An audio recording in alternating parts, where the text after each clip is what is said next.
Yes, before I get started with this video, I feel the need to say a couple of things here. Mainly I'll be in a live stream shortly after this video, the link is down below. But, if you're new here, greetings to you, and it should be known, I am a pretentious, conceited, and arrogant son of a bitch. Oh yes, I am. And I will speak ill of anyone I damn well please. I shall not bow down or kiss the ring or ask of anyone or anything. If you do well, I will praise. If you do badly, I will criticize, because objective reality holds no political bias. Though certain political factions do avoid objective reality like it's the damn plague. Let's not kid ourselves over here. Now, as many of you know, I do dabble in the gaming news every so often, but I try and avoid the senseless drama for the following reason. Because from what I can tell, it seems to be a giant orgy of mind-numbing stupidity.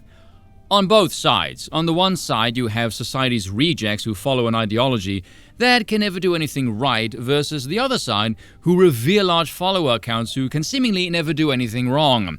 And no one can criticize either side without being labeled as a member of the opposite faction. And so, as the lone monarchist residing in the land of no fucks given over here, I will give the duo of middle fingers to both sides, as well as the words of Norm Macdonald. Now, this might strike some viewers as harsh, but I believe everyone involved in this story should die. Enter the following textbook example of this stupid cringe between content creator MightyKeef and the man who never shuts the hell up about DEI, Mark Hearns, aka Grummz.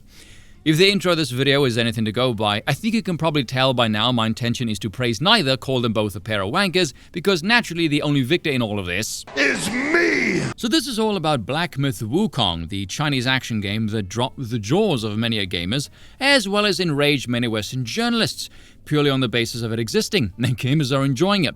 With MightyKeef stating, over the coming days, a lot of weirdos are going to try and create narratives around Black Myth Wukong as some sort of own in their battle against wokeness, and real gamers will be having a conversation about how good and fun the game is. Try and be part of the latter. Adding, gamers can't just have fun anymore without someone trying to hijack the conversation and turn it into some culture war bullshit. Fair enough, Keef. Now, would you mind giving journalists the very same message? Because it seems they haven't gotten the memo for about 10 bloody years now. With this person, Kensha here, asking about the necessity of Screen Rant to point out the game's lack of diversity and inclusivity as a con. I find his reply here about the original potentially lacking diverse source material absolutely retarded. Considering diversity in the Western sense is the perverted inclusion of blacks, gays, and ugly women, it seems incredibly stupid to assume that a Chinese company making a game centered on Chinese mythology would include blacks, homosexuals, and women who fell off their own family tree. And then when the game came out, all the usual suspects were singing its praises, its lack of diversity, blah blah blah blah, all the cringe-worthy sloganeering shite. Let's be honest, people, this is nothing new here. Keep stating, like clockwork, bro, the conversation is no longer about the actual game with these types of people. It is about how the game helps their side in whatever ideological war they are having with God knows who. But the text here at the bottom is where he lets the mask slip just a little bit. The craziest part is apparently only 3% of the player base is from USA, so Western devs that fuck stuff up ain't learning shit from this. I want to be clear, the Screen Rant review was weird and should not include that stuff as a metric for how good the game is. However, it was an outlier. I haven't seen any other review site deduct points like that. And it's Screen Rant who takes him serious in 2024. You can say it's an outlier for this game perhaps, but considering this game and the creators were bashed by some twat at IGN before it was even released, also for political reasons, give me a break, you're being disingenuous. And that line there, so Western devs that fuck stuff up ain't learning shit from this? We can infer from that line, you know Western devs are doing something wrong, and you know there's a culture war, which is not done by the consumers because, as you said, real gamers just want to play the games. However, the day before this post, you remarked on the leaked email with regards to content creators and the keys. This is kinda strange. I've never had a game company send these types of restrictions. Besides the usual code of conduct stuff, restrictions are just what you can or cannot show of the game to avoid spoilers. Hell, here you even agree with Reaper that it's a good thing and focusing on the game is best, but that it's just worded weird. Funny, I don't think it's worded weird at all. Then again, I focus on the function. So you can acknowledge there is a culture war. Geez, I wonder who's responsible for that. There were IGN journalists targeting this very game for political reasons, and yet you seem surprised at these restrictions, which are designed to mitigate the culture war and keep the content strictly focused on the game, which is what you yourself were initially aiming for. Methinks you're full of shit here, Keef, given that you attempt to avoid the elephant in the room here by plugging your head in its ass. And this is where Mark enters the story. Cope and seething begins. People like Keef can't handle the mind-blowing numbers of Black Myth Wukong. It's always been about the game. This is why we are protesting AAA dreck like Outlaws and AC Shadows when there are actual good studios and good games out there. Wukong is a gorgeous game that gets 9 out of 10 scores by reviewers. You're just mad because it thumbs its nose at feminism and DEI. Don't you love how Keef pointed out that the people will try to turn the game into a weapon in the culture war? And then Grummz goes out and turns the game into a weapon in the culture war. Well done, you have no sense of self-awareness, you absolute git. Keef even saying here, can't handle the mind-blowing numbers, I've only praised the game since we saw the first trailer. I'm not surprised you didn't know that though, with the little research you do on any topics you talk about. Then the next day, he calls him an NPC, and actually tries to make the case that Keef is racist, which totally doesn't sound like some cheap cringeworthy arse a leftist would try and pull, or because they pointed out the game is popular in China. Pulling up a tweet about how he said only 3% of the player base is American. Now, I personally would call this pathetically desperate, borderline malicious misinterpretation of what Keef said. I can't even comprehend how he got to this conclusion for any other reason, but seeing as Mark is an idiot who talks out of his own ass constantly, allow me to elaborate. Keef was pointing out that it is absurd to call this a Western culture war victory when the production and the majority of the players are Chinese, they are not Western. The development doesn't have the culture war problems that plagues the West. I mean, look at this point that Mark writes here. For all games sold, even global Western games, China is the biggest market. No doubt Wukong is a cultural phenomenon in China, but trying to say it doesn't count because they are Chinese, as if Chinese gamers are somehow lesser, is the type of casual racism that these DEI defenders claim to be against. Hypocrites. For the love of... Look. If the majority of consumers are Chinese, and this current production trend has persisted for God knows how long in the West, the fact that the gaming consumer base is more Chinese is not going to suddenly persuade Western developers to make stuff that sells to China purely on the success of one title.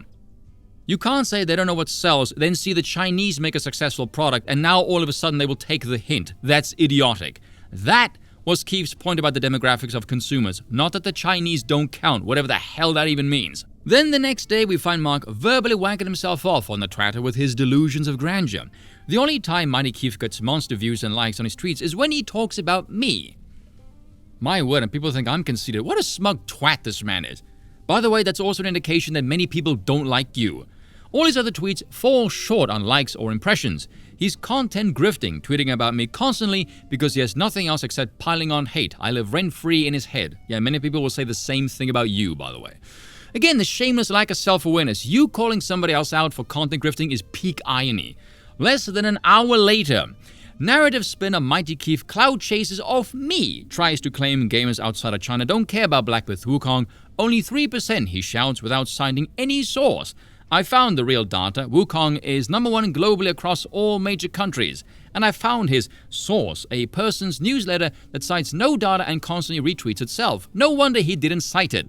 His narrative is bust. He wants you to think the West doesn't care about Wukong and the Chinese gamers don't count as real gamers. Tries to make it seem like we are lying about Wukong. Keef's only popular content is tweeting hate about me. Classic clout chaser. My God, this man is so insufferably up his own asshole. Virtually everything he just said here is a lie. Claims gamers outside of China don't care about Black Myth Wukong. Only 3% he shouts without citing any source.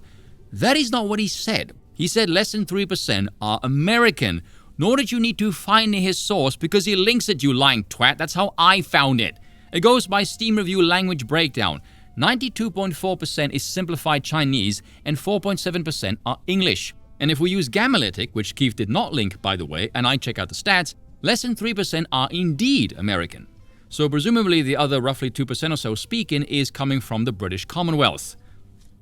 Mystery solved. But of course we have one more. Just a few minutes later, Western journalists have been citing this. Only 3% of the world is interested in Wukong myth. Wrong. Wukong is number 1 across the world. And this research graph they cite, yeah, not so sure about that. I can't believe I have to explain math to an Asian. This is ridiculous. Do you not understand that just because the game is the number 1 seller in a country, it doesn't tell us anything about the overall volume of sales, just that that's the best-selling one, hence how it got to the top. You can have the game be a bestseller in multiple countries, but if their population numbers are smaller than that of China combined, the Chinese numbers are still going to look more impressive. I can't believe I have to explain this to grown adults, for heaven's sakes. And this crap from Mark about Keef being a clout chaser, a content grifter, and the engagement from him is poor. Pray tell then, Mark, why the hell did you tweet about him for up to 5 times for 3 straight days? I'll address Mark here, and I'll say this very, very bluntly. Mark can go fuck himself, and this kind of BS is why. He is nothing more than a shit-stirring drama whore. I can probably agree with over 90% of what he says, but he has this massively unlikable God complex, and he lies constantly. He is deeply dishonest in his conduct. Even on Twitter, the man decries every opinion that goes against him as clout chasing, whilst also engaging in every negative opinion if the account is large enough or the person is connected to the industry. The only reason why he says any of the stuff that he does is because of a number on Twitter called a follow account. Hell, the only reason he writes that he once had a position at Blizzard in his bio is to bestow upon himself a certain sense of credibility that justifies that very follow account. Sure as hell has nothing to do with his capacity to actually make anything useful as far as games are concerned. Mark is like that high school football star that rides on past glories, and that's all. And we know this because he hasn't done a damn thing to actually make anything since he's left Blizzard at all. Secondly, if you believe this whole system is contingent on mass volume operation and you happen to believe you hold a lot of sway over the masses, then guess what? The mass volume of eyeballs makes you a target. If you believe you hold sway and the masses follow you, and the people believe what you say is imbecilic, your suggestions are stupid and you're leading them to nowhere, then guess what? People are going to criticize you. If you can't handle that and you simply dismiss them all as clout chasers, whilst you get off on your sycophantic fanbase greasing your dick because they're animated by nothing more than the number of people who watch you, you're a bitch. No one cares that you did shit at Blizzard, by the way, let's be real. If your voice were to drop off the face of the gaming map, literally nothing would change, and we all know this. This is the same dude who said not to play any AAA gaming titles for 2 years under the belief that the industry will hemorrhage money to the point of needing to divert course out of financial necessity, and somehow magically new and better games will emerge from this. Whether or not that is a good strategy is relevant. 2 things can potentially be inferred from this. 1, the best strategy, apparently, for defeating this whole beast was to do nothing. Disengagement, perhaps a tacit admission that the consumer really has no power at all.